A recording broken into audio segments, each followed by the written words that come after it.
Choices were made.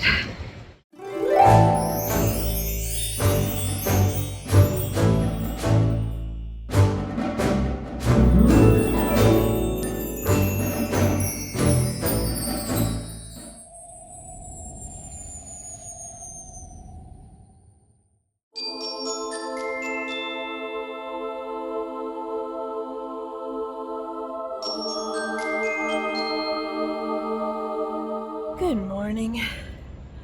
I am about to board a train to go to New York for the Occult Humanities Conference, which is an exciting thing that exists. And while I'm there, I'm going to be checking out a buffering live taping, of course. So that'll be fun. But I'll be bashing around witchy New York for a bit. So I'm going to take you along with me.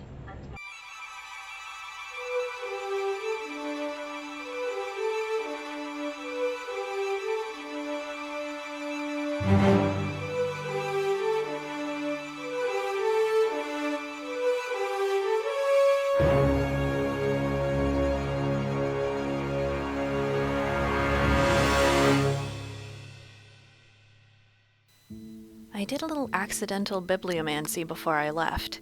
I was looking in the shelves at work for plays, and I kept coming across these books of poetry that really drew me. And so I decided to read them on the train, and I found a lot of poems that really spoke to me.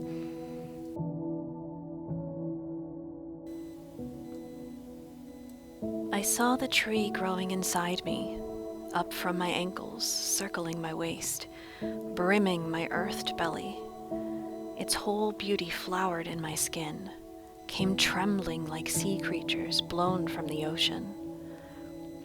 Why was I given this skin, this blood, warm and human, until the wind blows and I feel a whirl of leaves on my tongue? The sunlight falls like gold and white silk through the giant bones and eyes. I shake the pollen from my hair. And I hear the crows cry in the embrace of branches. They are turning their mouths up, call by call. The darkness, too, is there. I am waist deep in it, pulling myself up from the ground, the thirsting earth, rising from it with my green feast.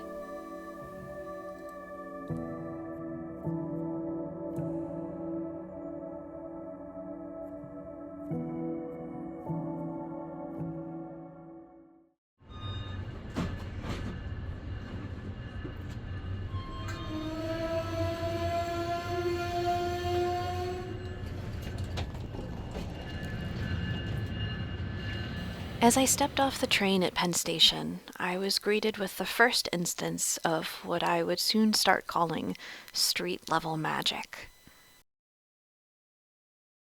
I emerged in the heart of the city and began my walk to one of my favorite places in New York, Bryant Park.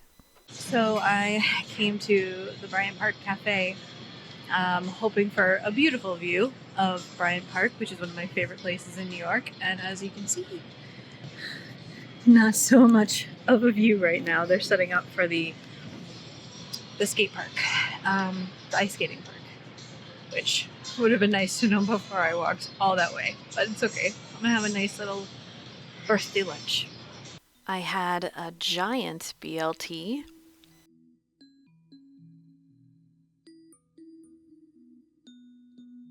And a glass of wine, and I spent some time sitting and reading The Very Secret Society of Irregular Witches.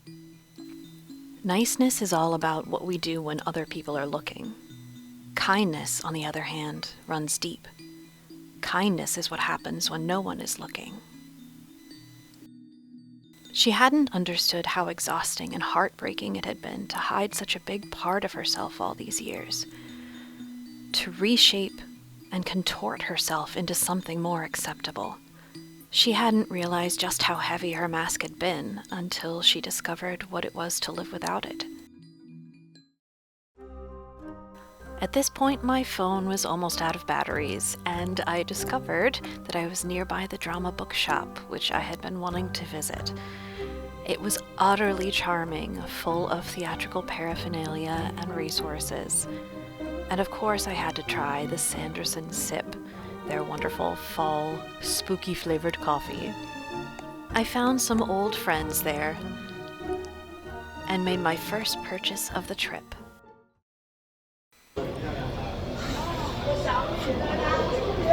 At this point, I was exhausted from carrying my suitcase and my backpack all around New York, so I took the subway to my hotel in Brooklyn.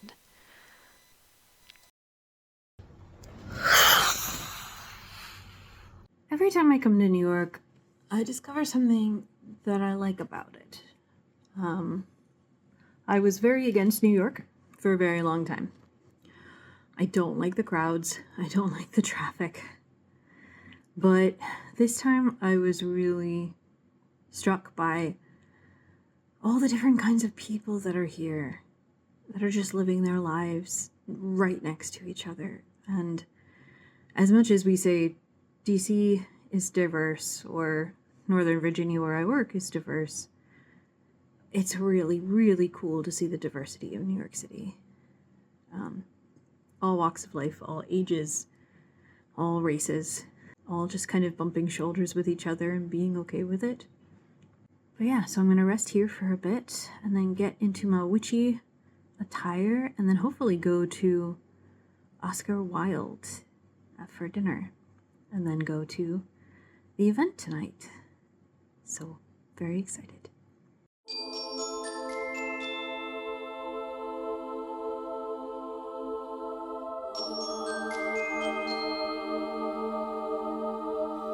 I pictured Oscar Wilde's as kind of a quaint Victorian queer speakeasy kind of place. And the front with my friends seemed to say that that's what it was until...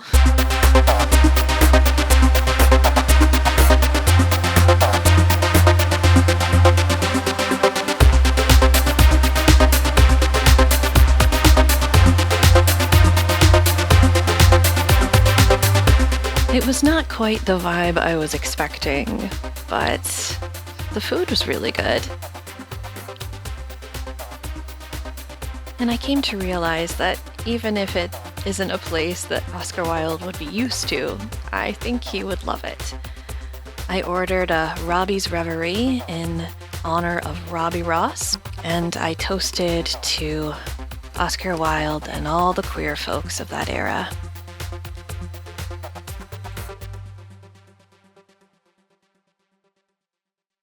Then came the opening night festivities of the Occult Humanities Conference, run by Jesse Bransford and Pam Grossman of the Witchwave podcast and many, many books.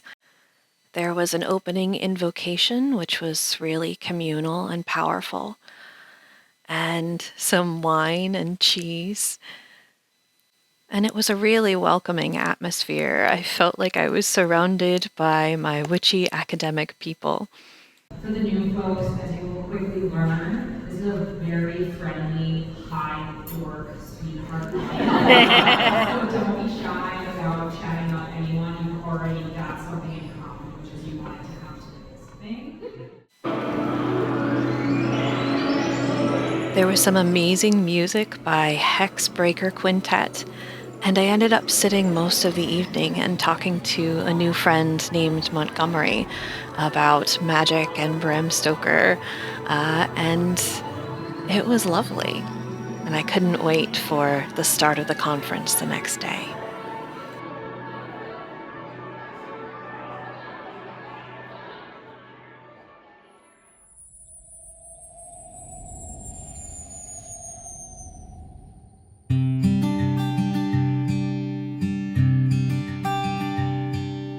Since it was New York, of course, I had to get my everything bagel and coffee at what would become my regular bagel place. And as I explored New York that morning, I kept finding little mysteries, little pieces of magic, little shards of humanity in such a big city. People leaving their hearts out there on the sidewalk. People creating community. People giving care to others. in ways I had not seen in any other city.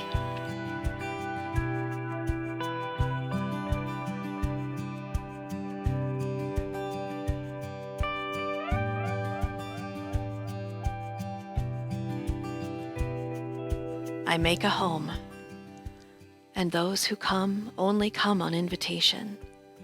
Now their votives still glow.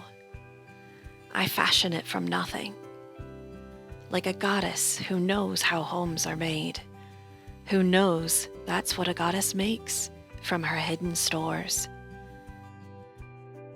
When I leave, it comes with me. Emergency shelter, a shrine, a reliquary of childhood, to which I return to find, with those eyes again, beauty flashing like mother of pearl out of the darkness. Then it was time for the Occult Humanities Conference to begin. I spent a lot of time at the vendor tables looking at all the different books and pieces of art, and I definitely bought way too many books. But there were so many delightful things to choose from. Books from my childhood, spell books, history books, zines, oracle cards, music, posters. I explored the exhibit at the Rosenberg Gallery, which made me think of Willow Rosenberg and made me laugh. It was an exhibit from the Museum of Paramusicology, all about the occult and its relationship with music and music created with magic. Then I got my aura read with 12-month aura, which was absolutely delightful and really affirmed and bolstered the things I was working on. One of the first presentations I saw, and one of my favorites, was Occult Archives: Secrets of Poets' Libraries by M.C. Kenneberg, who is a writer, a publisher, and an archivist who has delved into the occult libraries of many poets. She particularly focused on the collection of the poet Diane de Prima, who kept a vast occult library in her garage. She had an almost symbiotic relationship with her collection, not only using the library as fodder for her poems, but infusing the library with her own writing and poetry in the margins of the books. It was a study about how someone's library can really give you context as to the soul of a person. But instead, she's the alchemical crucible through which those sources are heated, cooked, and transmuted into poetry. And the library is this beautiful evidence of that. Then I ventured forth in search of lunch and mistakenly asked the spirits to guide me to a cool place to eat. The Gray Lady had the right branding, but it actually was a sports bar with a DJ and was pretty loud. I had some lobster mac and cheese, and it was okay, and I grooved out to the DJ's beats while trying to read my book.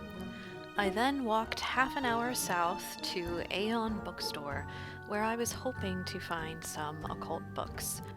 I didn't find any that I was particularly interested in, but it was an amazing used bookstore, which had some really wonderful things like queer vintage zines and an amazing rare book about collage that I didn't look at the price tag for before I bought it. Then began the long half-an-hour walk back to the conference, carrying not only the book I just bought, but all the ones I bought that morning as well. Choices were made. Because of my hubris, I was late to the next session, but it was about P.B. Randolph, who, in the 1800s, addressed folks as every man, woman, and the in-betweenities, which made me happy. The next session was Magic Maker, Artist as Magician, which Pam Grossman moderated. It showcased the art and practices of Jesse Bransford, Edgar Fabian Frias, and the collaborative occult artists known as Helma's Ghost. They spoke about art as magic, not only in the creation of it, like the magician bringing ideas down into concrete form, but also art as spell, as transformation, where you see a piece of art and you are forever changed. As I traveled back to my hotel room, I was again struck by the little breadcrumbs of mystery and magic that were scattered throughout New York City. Private spells and public incantations, reaching out to whoever is paying attention. Hey, so I'm back in my hotel room. I've got chips. I'm going to recharge my phone and chill for a little bit before the buffering event tonight. I kind of overdid it today in a lot of ways. I walked all the way down. I walked about an hour today to the Aeon bookstore, and I bought a lot of books. Not just there, but at the event. So I'll do a little book haul later. But right now I'm going to zone out, eat some chips. Because I often get unstuck in time, I was only able to rest for about 15 minutes before taking an Uber to the Bell House. My previous adventures made me realize I am mortal and my body hurt. I grabbed some food there, and it unfortunately was our second strikeout of the day. The food was not great. Then, after all that, I realized I was actually about an hour early, so I floor trolled for a little while and drank a beer until security said I couldn't do that anymore. Luckily, by that point, the doors had opened and I found a spot next to, you guessed it, a outlet for my phone, which was almost out of batteries. And I ran into the delightful Jenny Hulsman, who was 70s Spike at the prom. Then the show began.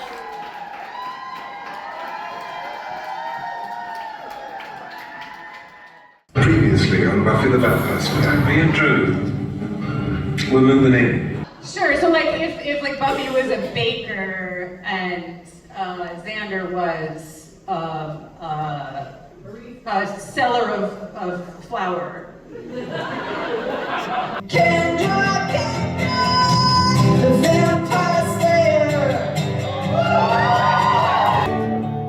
How could you and me ever be enemies? You and me. Happy and tired, I took an Uber home. Lately, I've been on a kick of collecting physical media of the movies that I loved when I was growing up. There's something about it that makes me feel a bit secure that if I have this movie, then everything is going to be okay. That I'm going to feel like I felt when I was younger. So I plopped in the First Wives Club DVD I brought with me and connected with who I was when I watched this movie last. You don't own me. Don't try to change me in any way.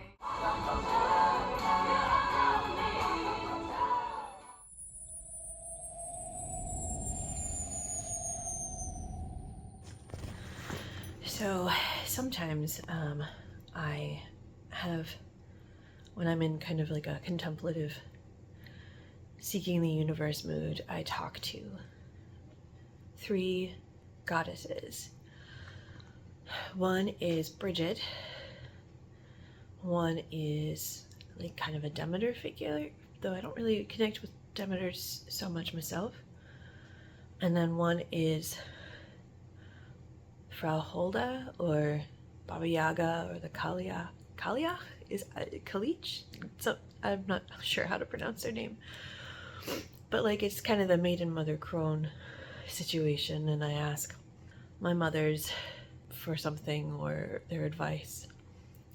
And so I did a tarot pull today, and I was like, can you help me kind of give me a guide point for today? And I did, and I was like, oh, I should probably close out and like thank them, because I often forget that step. And I was like, thank you, my mothers. I promise to honor you today.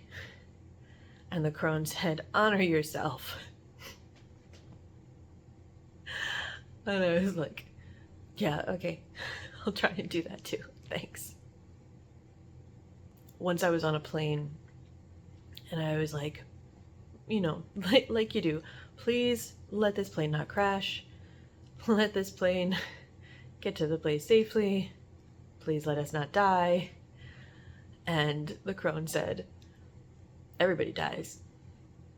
And I was like, cool, grandmother, that's not very helpful right now.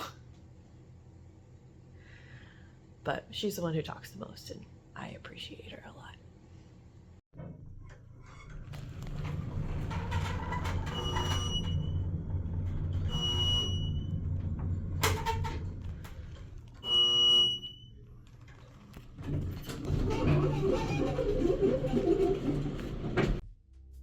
Dear Abby, is it okay to put a paper towel holder in the bathroom? Janet in New Jersey. Don't ever hide your bounty under the sink, nor your conflicted feelings about family members. Remember the midwife who handed fawning new parents their wet, perfect baby? In 6 months, she said, when you want to drop this child from a window, call me. Drink, Janet. Smoke, if it calms you. Take secret joy in the failings of those who judge you. Judge them back if it gives you ballast. When you argue with your dead, slap anyone who uses the word closure. Rail, Janet. Rage about the body's small betrayals. You know they're only practice for the big one to come. If others are steeped in denial, that's their problem. Pass gas. Should someone try and instruct you in the art of breathing, cut that person off for good. Chew your nails. Cheat at cards. If you want a roll of paper towels in your bathroom, Janet in Jersey, you get no argument from me. Fuck yes.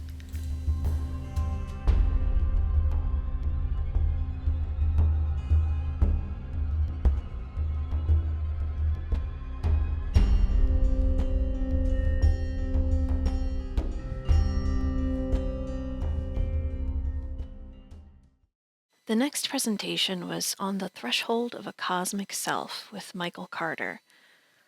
He creates these beautiful swirling images using a paint can on a pendulum, and none of them are ever the same because the slightest thing can affect them. The weather, the terrain, the location, the string, the kind of paint can, where the holes are. No matter how hard he tries, he cannot replicate it. And it becomes a wonderful representation of that space and time. A wonderful synchronicity with how folks do magic, where the moon phase, or your mood at the time, or the instruments you use can affect the outcome of your work of art or your spell. So he began working with human energies, combining his art form with particular individuals and what they brought to the process. And he ended up creating little human galaxies, connecting the human to the infinite, our personal universe to the cosmic one. At the largest scale, the universe is a vast, interconnected web without a central point. Literally, everything is connected. The next presentation was Voodoo, Performance and Possibility, Magical Modalities in Cyberspace with Lilith Dorsey. She talked about the difficulties of representing a closed and highly personal religion in any sort of digital or visual medium, as well as the unique opportunities AI might bring to a religion that has been historically erased. I know for so many of us, especially the IPOC, we don't have those images of our ancestors. We don't have those images of those things that came before. So a lot of people have really embraced AI as a way to give us those images that were stolen from us for all of these years. And again, because of Cindy's transformative nature and moving through spaces and moving through time with a quickness, we see Cindy sort of being at the forefront of this. Just before I headed out to lunch, I finally plucked up my courage and got a picture with Pam Grossman, which made me so happy. And my food luck turned around with Ippudo's wonderful and comforting ramen.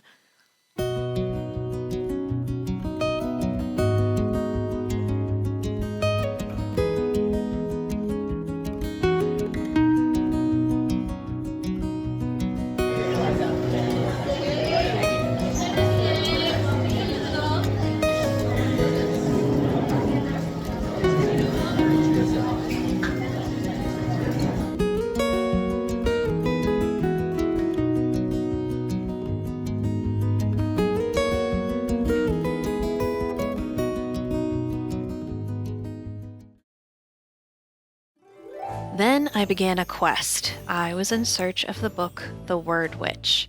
And in pursuing this quest, I went to several different bookstores around the area. The Strand,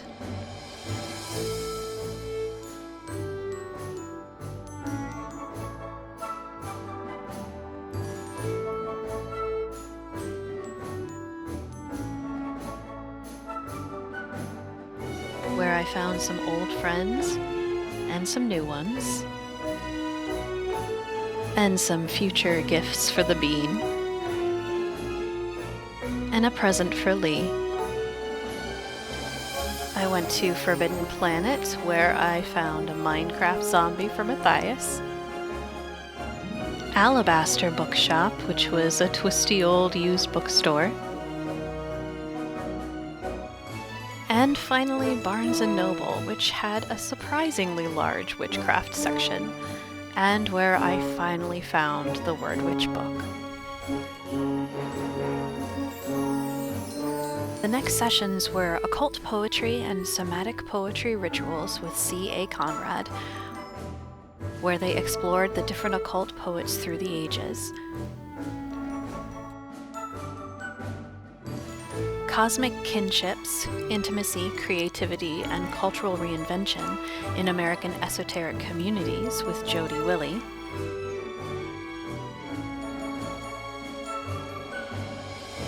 And How to Think Impossibly, The History and Art of Ontological Shock with Jeffrey J. Kripal.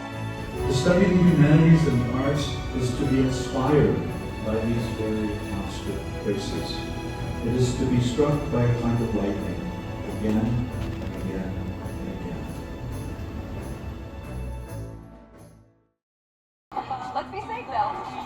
We're all of the action. It's right there and you'll be well. Hold still. Fire. Over towards the fire.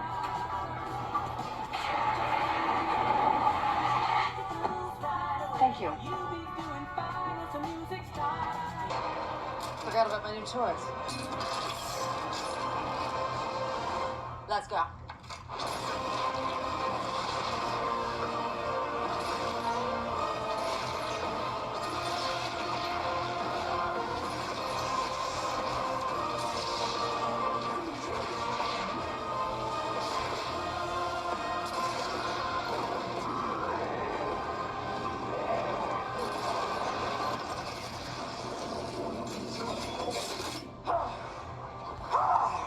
Okay, it's like 10 o'clock at night on the last day of the conference, so let's do a little haul.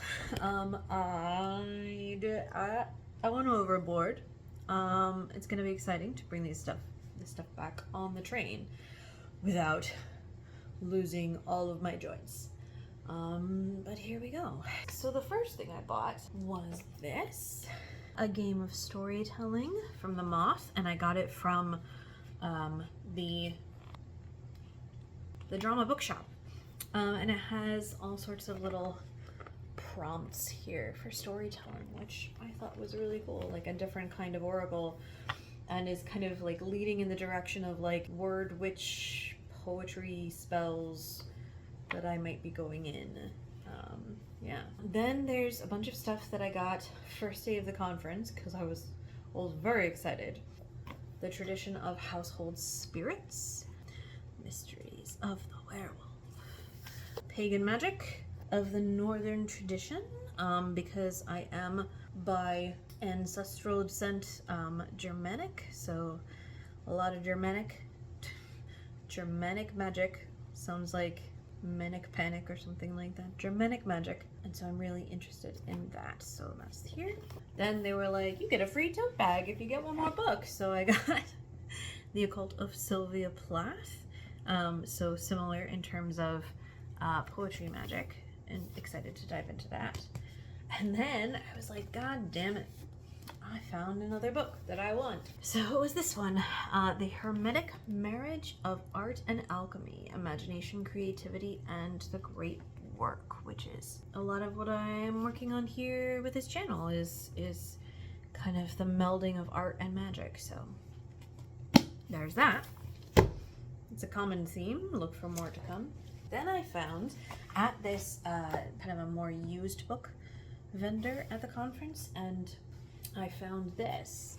As a wee one, I would go to the 100 section of the Dewey Decimal System in my local library and just kind of sit on the floor and look at the occult books. And this was a staple, this Enchanted World series. So I got this just like for purely nostalgia purposes, and maybe Matthias will like some of the stories in there. Tristan and Isolde. Tristan and Isolde. How do you even talk? How is that a thing? Tristram. It's Tristram and Isolde, and really pretty illustrations, metamorphoses. Look at that. That's cool shit right there. So then we get to the wonderful zines vendor. The main imprint of it is of what? Ooh, what's this? Ooh, I get some sort of record. I'm excited for that. That's cool. But it's very much like Pamela Coleman Smith's Green Sheaf, which I've given some presentations about. But it's a really beautiful magazine with some like incredible illustrations and stories. And then they had a whole bunch of zines like The Riddle of the Sphinx, The Artist's Path, and The Secrets of Immortality. 9 Defenses of the Basilisk, Black and White Magic for Surviving Extreme Anxiety, which, as you all know, I have. Exploding the Tangerine, A Shy Person's Guide to Battle Magic. This one is one of my faves. Our Bogies Are Shelves, The Magician's Library as Mentor, Companion, and Oracle. So, gonna read that. The Fellow That Goes Alone, an essay on walking by Kenneth Grahame. So, the famous Wind in the Willows, Kenneth Grahame. I was very excited to see this. The Lark Ascending by George Meredith, which you may know as a beautiful poem, but it has the poem in here with some illustrations. As If, Punk Magic and the Art of Self-Invention. The Ring of Truth, the casting and use of the magic circle, which I don't know a lot about, so got that. As you can see, I was in full-blown mode. A Purple Thread, The Supernatural Doom of Oscar Wilde. So I went to his bar. I figured I should honor him by reading this zine as well. And then this was the one after I had bought all of those where the proprietor was like, oh, you know, actually don't forget this one because this one's really cool. And it's about a man and his supernatural relationship with poison oak. So not something I naturally would have chosen, but intrigued to read it.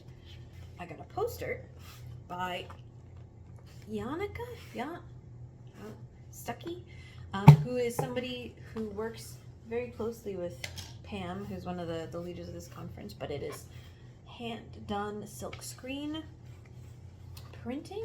I do not pretend to know the art form, but I do know it's freaking gorgeous. So I have to figure out whether or not I'm going to hang it home or at work. Look at this. Whoa!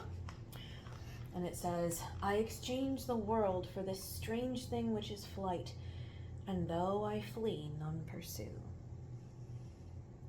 So. And then I also got a little bookmark from them.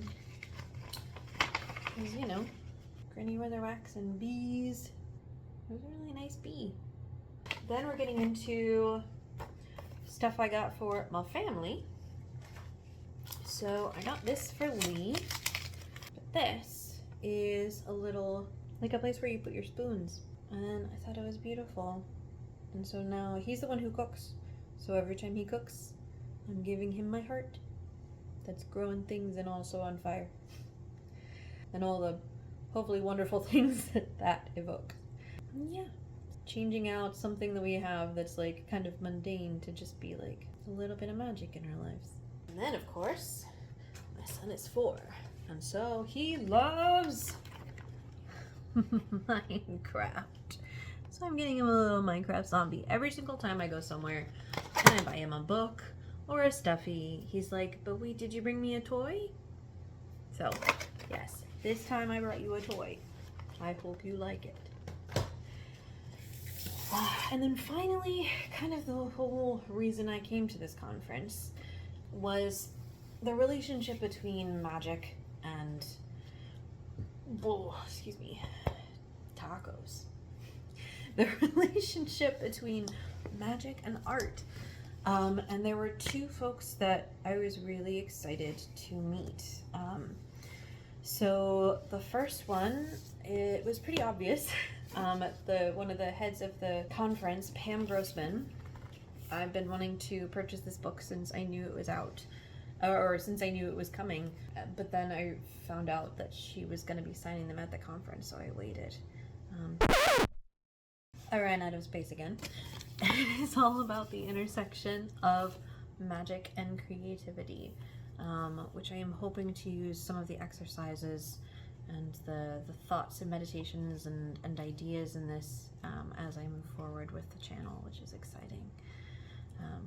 And also, you know, everything I do in the rest of my life as well.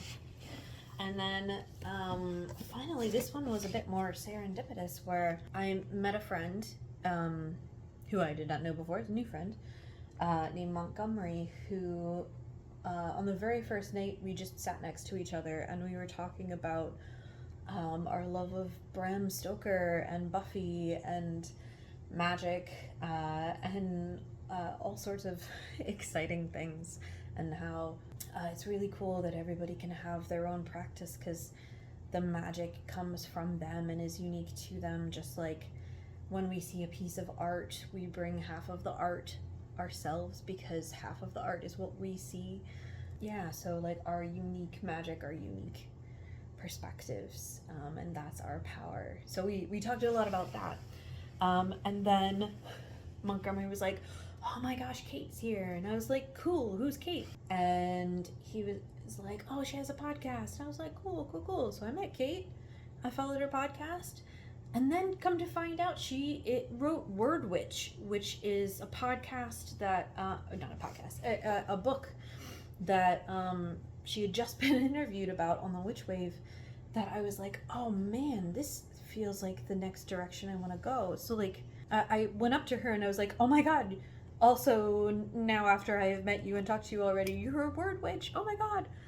But she gave me a little Word Witch thingamatches, which was really sweet. And so then I spent a good chunk of my lunch break trying to track down her book because I wanted to read it, and I was hoping it was going to be in a closer bookstore, but it ended up at Barnes & Noble, and so now I have that. So I have these kind of twin books on magic and creativity to dive into. So I don't know how I'm going to get these things home because it was really heavy to carry them, even carry all my stuff even without all these books. Oh, frick, totally forgot two other things. When I was at the Buffering concert at the Buffering live taping, I got this, which is a nice shirt. And then I also got matching shirts for me and the Bean. His is a dress, and he will have to grow into it, but he is a huge fan of Scooby-Doo and also theoretical Buffy. We've read the Buffy children's books, so he knows what a Scooby is. So he and I can be Scoobies forever. I think that's it. I think honestly that's it. I'm gonna get back home and my bank account's gonna be completely drained, but it was a good birthday weekend.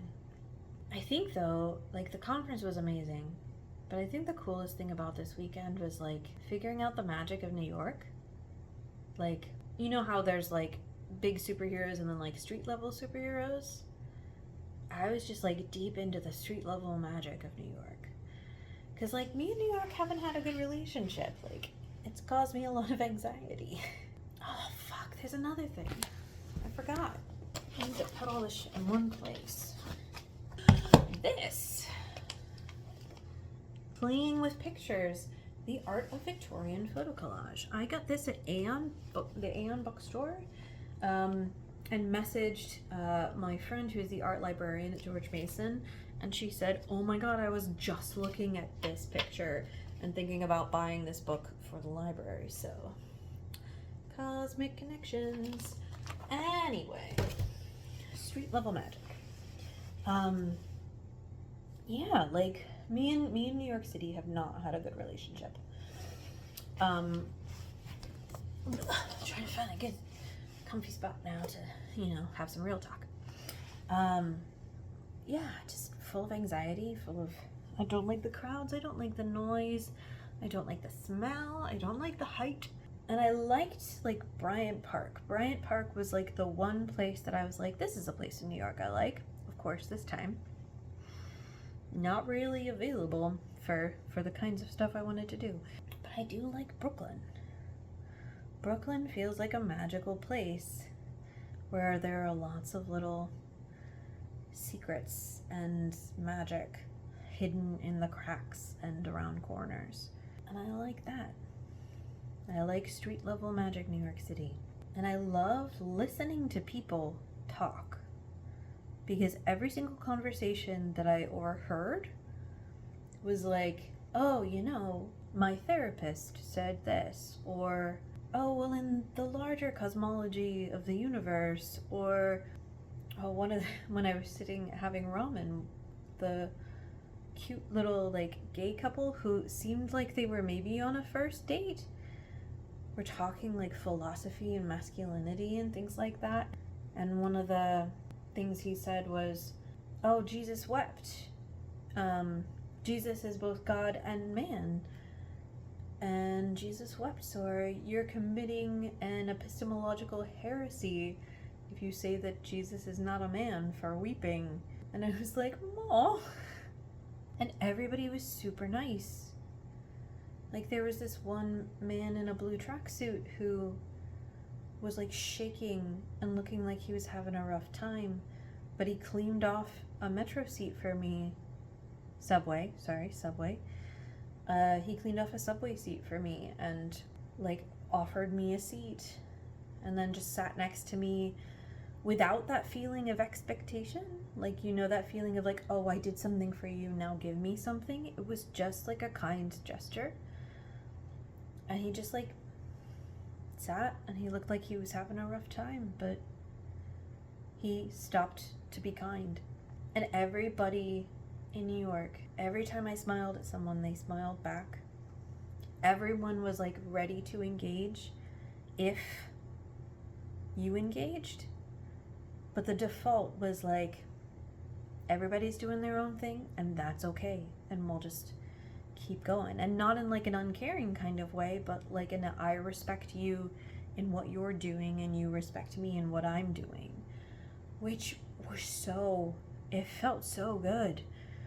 I have a coworker friend who was talking about how they don't like the environment of like Virginia and how it feels about like the judgment and things like that. And I grew up in Maryland, so like it wasn't something that I clocked until I came up here and I was like, oh, I can just exist without anybody being like in my business.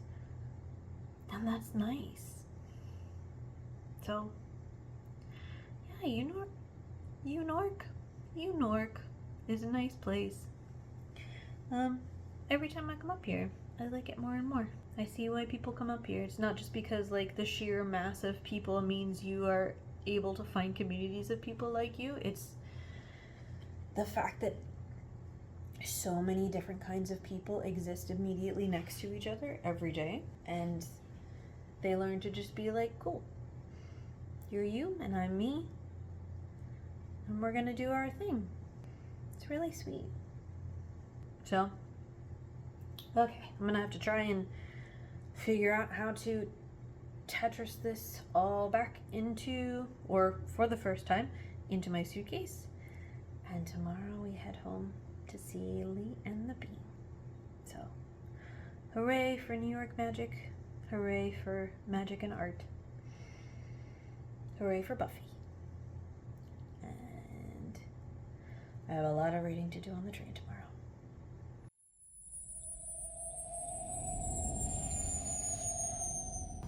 Okay, let's see if we can do this.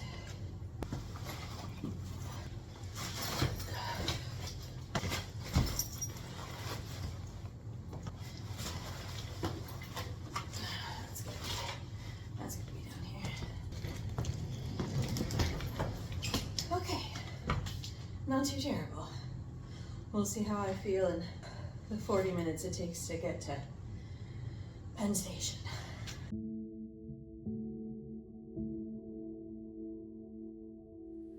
This morning, on my way to the train by way of a pilgrimage to see the Gilded Lady, I'm gonna leave you with one final poem, this one that I saw on the walls of the subway station, that kind of perfectly encapsulates the little pieces of magic that I saw on my trip to New York City.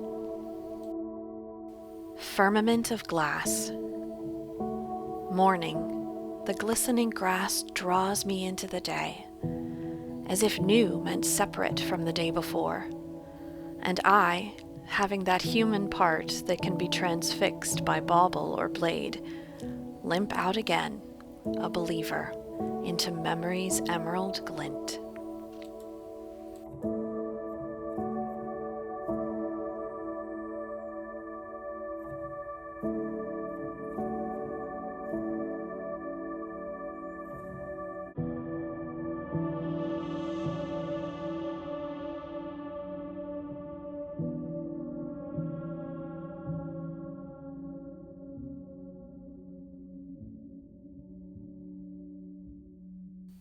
As Pam Grossman said in her invocation, we are now between worlds.